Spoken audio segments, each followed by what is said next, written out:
যখন প্রথম প্রথম রিলেশন শুরু হয় তখন দেখবেন মিনিটে মিনিটে ফোন, মিনিটে মিনিটে এসএমএস, কেমন আছো, কি করছো, কোথায় যাচ্ছ, খেয়েছো কি খাওনি।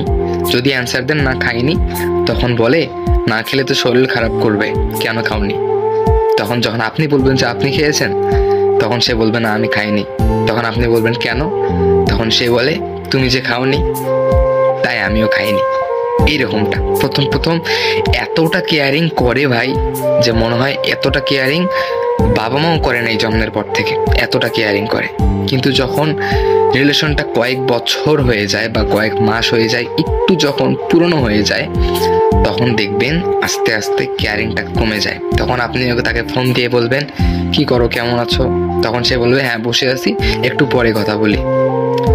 আপনি যখন মেসেজ দিবেন দেখবেন যে লেট রিপ্লাই, মানে রিপ্লাইটা একদমই লেট। আপনি জিজ্ঞেস করবেন কেন দেরি হলো, তখন বলবে যে আম্মু ছিল পাশে, ভাইয়া ছিল পাশে, একটা কাজ করতেছিলাম, স্যার আসছিল, প্রাইভেটে ছিলাম, একটু বিজি।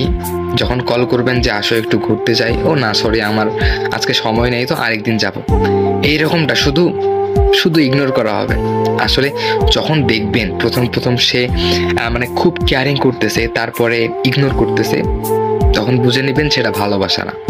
কারণ ভালোবাসা মানে কোনোদিন কেয়ারিং শেষ হবে না। ভালোবাসাটা কোনোদিনও শেষ হওয়ার জিনিস না। যদি দেখবেন ভালোবাসা কমে যায়, তাহলে সেটা ভালোবাসাই না। রিলেশন করলেই যে ভালোবাসা তৈরি হবে, প্রেম করলেই যে ভালোবাসা তৈরি হবে, তা কিন্তু না। আসলে ভালোবাসাটা না এখনকার মানুষ বোঝে না।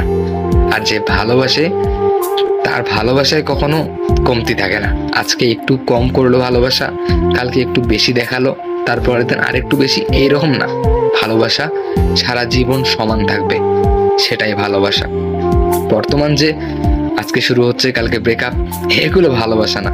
এগুলো হলো নিত্য নতুন সিরিয়ালের মতো। স্টার জলসা সিরিয়াল চেনেন? ঠিক তেমন সত্যিকারের ভালোবাসাটা এখন আর পাওয়া যায় না।